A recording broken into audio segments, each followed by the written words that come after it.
The best 100 seconds of your life. I live in an apartment farm where the windows in adjacent buildings meet at uncomfortably even angles. If the shades are all up and the lights are all on, you can see just about everything going on inside.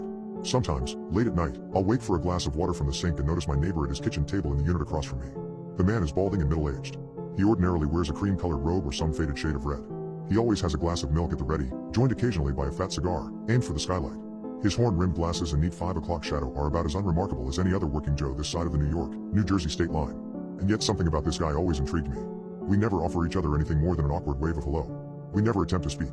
But some nights, I'll sit down in the kitchen too, with a glass of my cold milk and a cigarette snuck from an old pack in the dresser. Sometimes, when you're feeling lonely, it's nice to see someone else is feeling lonely too. But one night, last month, my midnight companion gestured for me to join him. I didn't know what to do. The wave was friendly and welcoming. There was no malice behind it. He didn't look annoyed by my staring. He just looked like he wanted to talk. I thought about the prospect for a couple of minutes. I checked on the baby, kissed my wife goodnight, and put on a cream-colored robe of my own. Then I stumbled down the stairs, out the atrium doors, and into the shivering cold autumn air. I found my new friend waiting in the lobby of his adjacent building. His bespectacled stare sent uncomfortable shivers up my spine. He waved me forward past the security guard and I followed him wordlessly into the elevator. We waited in awkward silence for a moment before he pressed the button for 5. Same as mine. Cold out there, I muttered. Thought it might heat up over the weekend. The man smiled wanly in agreement. The elevator doors opened wide and he stepped forward to proceed down the hall as the cream robe sashayed behind him. I hesitated. Relax, kid, the man chuckled. The night guard saw you come in. I think you'll make it out of here alive. Why did you want me to come over? I asked. I hope you didn't mind. He shrugged. No. Looked like you wanted someone to talk to. Maybe I do too. I chuckled. Either you've got great vision, or I'm just that transparent. Another sly smile. Little bit of both. My name is Brandon. And you? Michael. He nodded.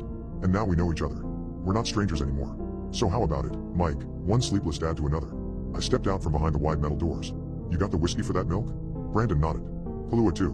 And with that, we bounded down the hall towards Unit 21C. The halls in the building were well lit and uniquely decorated with floral landscape paintings and glass faces that looked as though they held nothing inside. A scrubbed-up nurse walked past just toward the end and Brandon gave her a courteous nod. He fumbled for his keys before the door to his apartment opened. It was hard not to gasp. I was immediately greeted by the very essence of luxury. In the dining room, a magnificent chandelier dripped down from the ceiling to meet a luxurious oak table. In the den, Persian rugs lined at incessantly perfect right angles to cover scratch-free wood floors. Beautiful china sat behind spotless stained glass.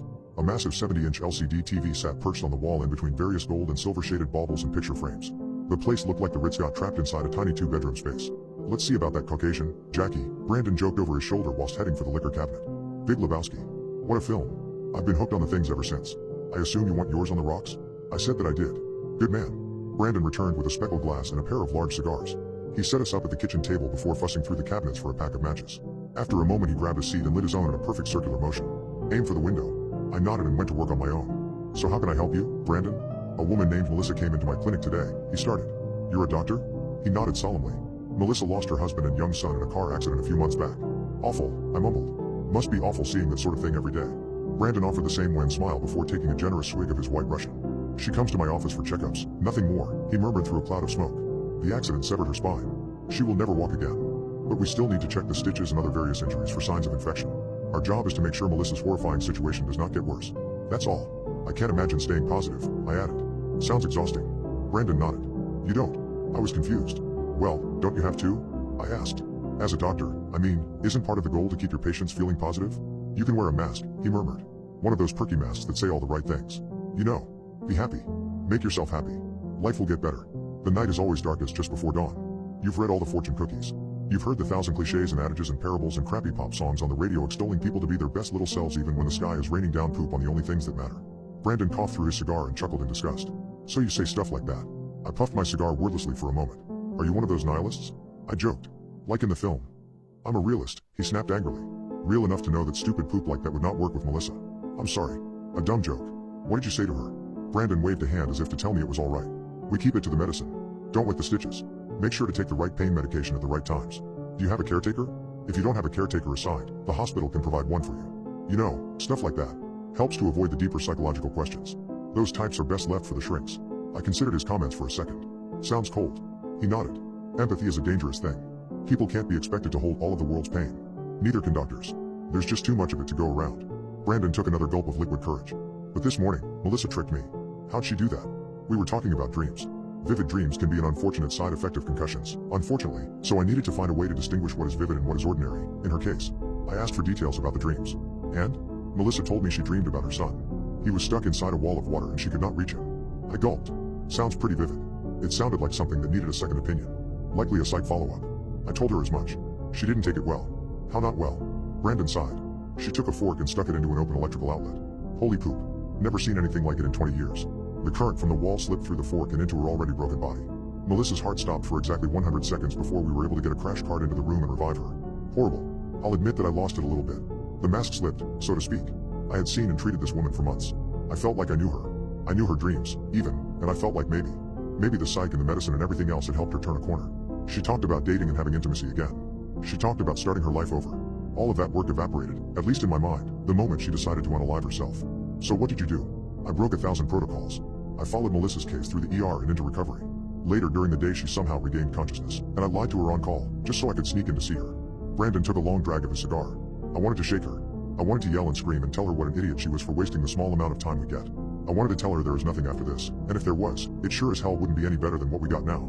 She lied to me. She lied to everyone. I was furious. Brandon got up to make another drink. I sensed it coming. He nodded. But when I went to see Melissa, she was happy. That is the only way I can describe it. Happy?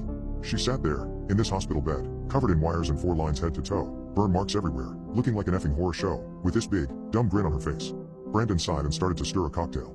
She told me she just had the best 100 seconds of her life. I laughed. I later regretted that. She told me that she saw her husband. She saw her son, too. They were playing on this beautiful white beach covered with pebbles in front of a massive blue ocean. Her little boy always loved to ride this fire-red boogie board through the waves. She could see the kid clear as day, out in the surf, and every single wave would always be just the right height to bring him safely back to shore. He just looked so happy that. Melissa felt at peace. Brandon sniffled a bit. She spoke to her husband as well. He was at the beach too. He forgave her for everything. He knew it was an accident. He knew they would all be together again. She just had to wait a little while. He paused. All of those aching feelings of guilt, misery, and heartache that she kept locked up inside her gut melted away as easily as those perfectly sized waves pushing up against the sand. Another pause. The best 100 seconds of her life. I considered the story along with the last drops of my Caucasian and the stub of a cigar burning its way toward my fingertips. Brandon got up to stir a third drink. Something didn't seem right. Something still seemed missing. But why did Melissa try to unalive herself at a hospital? Brandon looked longingly towards a picture frame resting up against the coffee maker. A younger man sat perched with a little girl hanging off his lap.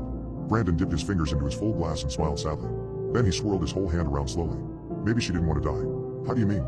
He considered that for a moment. Maybe she just wanted to visit for a little while. He stopped stirring and looked at me with hopeful blue eyes. Hey, you have your cell phone, don't you? I told him that I did. And you saw the nurse next door? I nodded. Good. The next few moments passed faster than any in my life. I didn't anticipate what Brandon planned to do in front of me that night. That was stupid. I didn't see his hand reach out for the outlet. That was unlucky. But the sparks that flew through the air and the stomach-turning stench of burning skin painted an already perfectly pretty picture of what had happened. I turned to vomit, but Brandon stayed put in that position as if his arm was welded to the outlet, while bolts of white-hot electricity vibrated up and down his soaked hand. His heart stopped for 200 seconds. The police and EMS arrived in record time. The nurse next door rushed in at the sound of my screeching. But we were too late. We were all too late.